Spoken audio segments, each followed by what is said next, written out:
Hello and welcome to the Power of Youth Plus. I'm Xinmeng, and today I am on the campus of Tsinghua University, a place where people often call the brain of China. But walk around here and you will see it's not just about brains, it's energy, curiosity, people building things that might actually change how we live or how we feel. So this time we're not talking about GPAs or rankings, we're asking something deeper. How do young people today define intelligence? And what kind of smart does the future really need?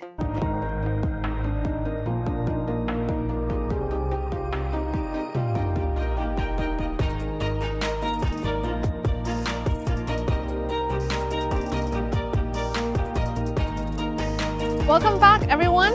Joining me today are some incredible students from Tsinghua University, people who think technology not just as code, but something connected to creativity and life itself. So before we start, let's do a quick round of self-introduction from this side.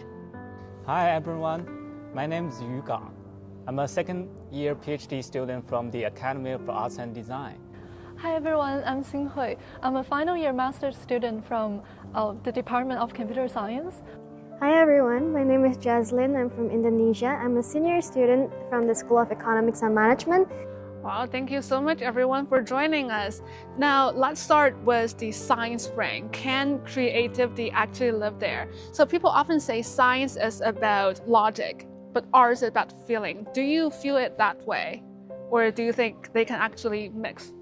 Well, for me, no matter how you define art and science, people might have different definitions, but they can definitely mix together. Like artistic thinking or being creative, if that's how you define it, is seeing beyond the rules, seeing what others don't see, to be curious and explore. And those are definitely characteristics that are needed for innovation. I agree. I don't think that science and art is exclusive of each other. I think it's rather that they complement each other, because artistic thinking is about intuition and holistic understanding of the subject, but science is about logic and it's detail-oriented. I rather picture them as one after another. Traditionally, if you want to solve a scientific problem, you need to use lots of logic thinkings and interpretation of different theories, but and also for the artworks creating. But I think if you dive into the the deeper creation and combination of the two, which seems like unrelative measures, you can see that each one needs the other. When Da Vinci draws his so many of artwork, you can see many strict scientific theories behind his artworks or creations. There's no boundaries between science and arts. Art and science, they interconnect with each other a lot, and I always draw inspiration from art to do my so-called scientific projects. So we know that for a lot of people, Tsinghua University tend to be more, super academic. So studying here, do you feel there's enough space for you to be creative or, try weird ideas? Or do students here, prefer to stay safe?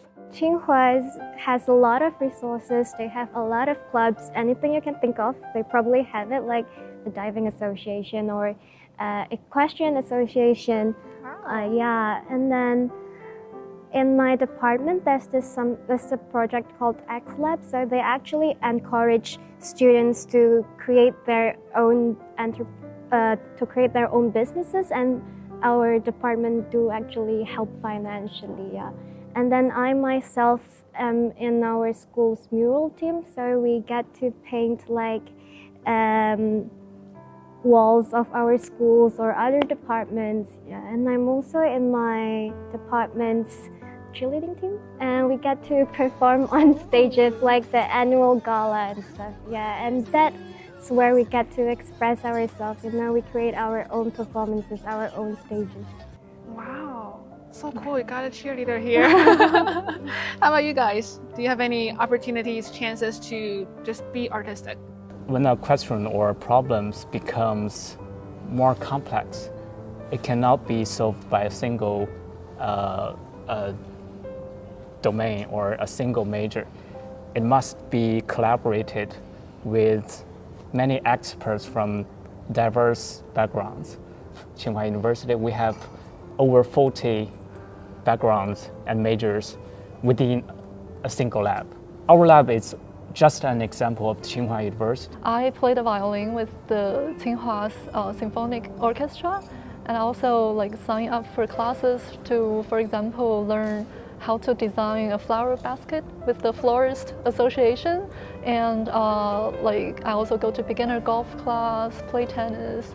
So I think the school definitely provide us with like abundant resources to just do whatever we were passionate about. Wow. So amongst all these different choices, what is your favorite way to express yourself? I know you said painting. Are there any other options that you would, your first go-to choice? I would still say painting or drawing, yeah, because like it's very convenient. And like, for example, I'm in a lecture. I'm still listening to lectures, but like if I have a pen and paper, you would probably see a little sketch on my paper, yeah. And or if, for example, if I'm going to the beach, I would just grab a stick and draw on the sand.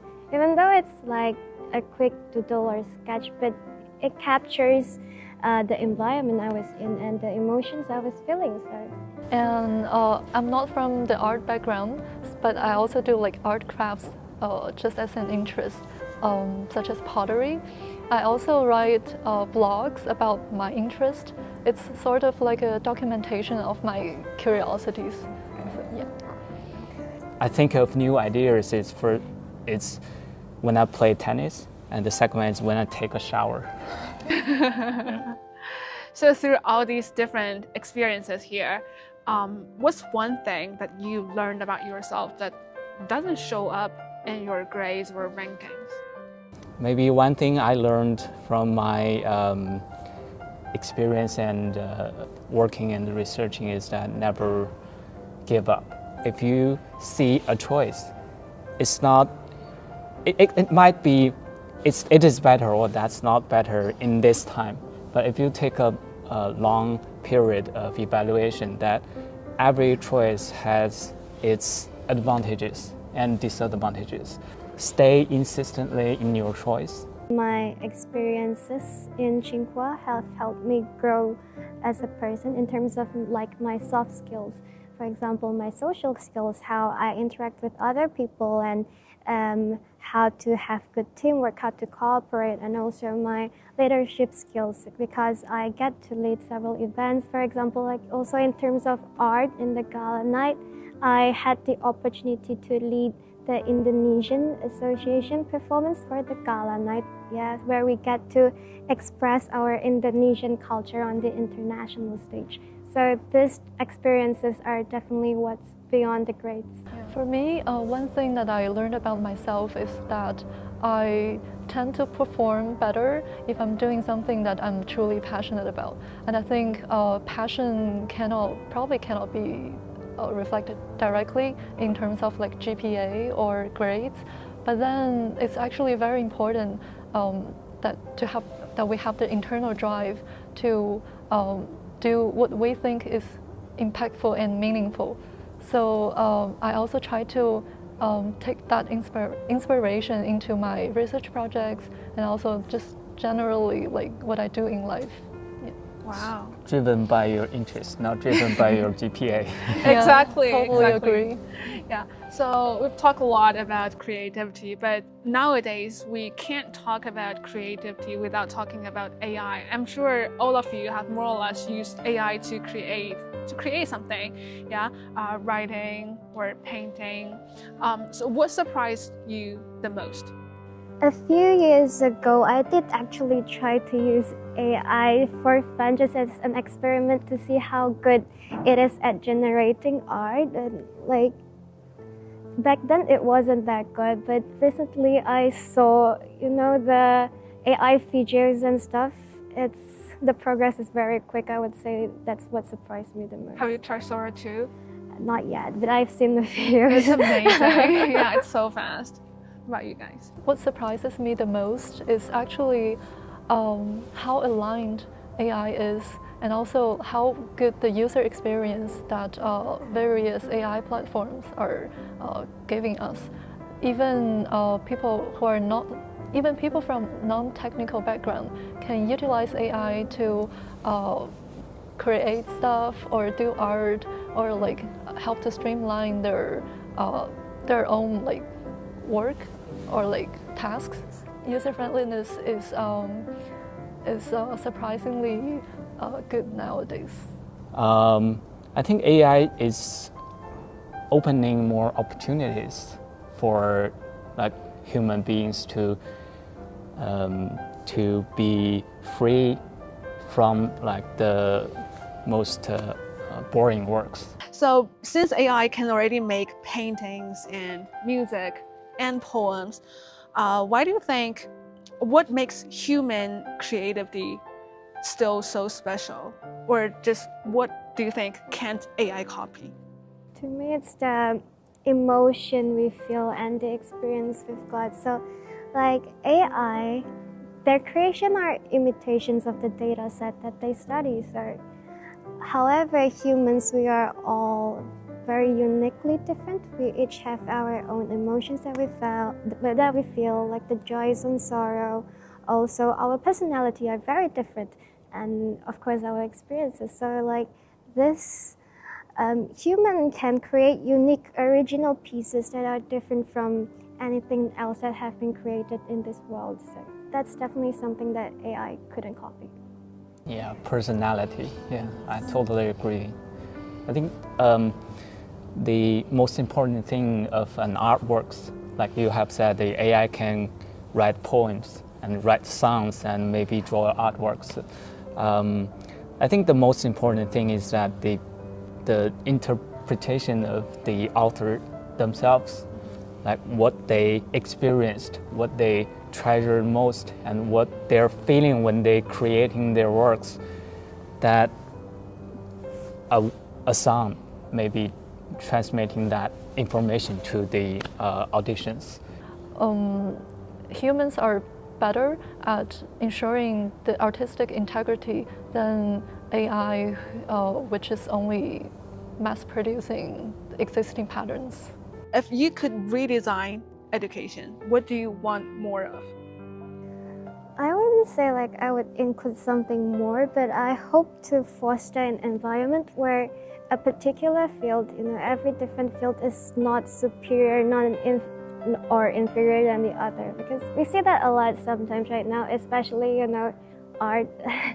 Sometimes people dismiss it a lot, but I hope that one day we can come to a place where every field is, people see their true value and that they are all equally important. Yeah, because education should be something that encourages people to learn, to contribute in a way that aligns with their passion. If there's one thing that I feel like that could be better, is that I feel like everybody should be more courageous to try new things and be aware of what's around us, what are the available resources to make use of. Yeah. When I was purchasing my bachelor degrees, I took a lot of class. One thing that I found is that I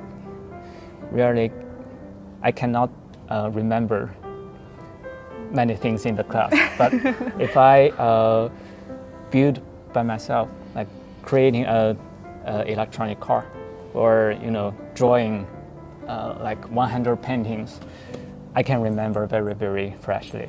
And so for me, it's like when you are doing the things by yourself, not only learning it through the textbooks, you can remember it more properly, and it will last longer.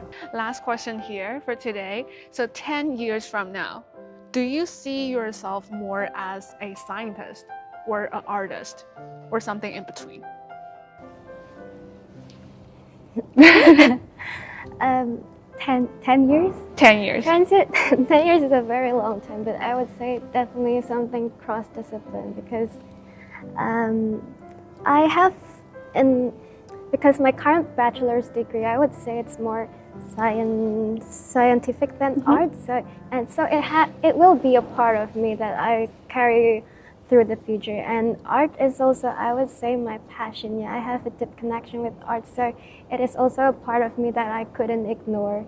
In the future, I would try to find a way to incorporate both of the subjects. It's very similar for me. Personally, I'm very excited and I look forward to the advancement in AI in the future.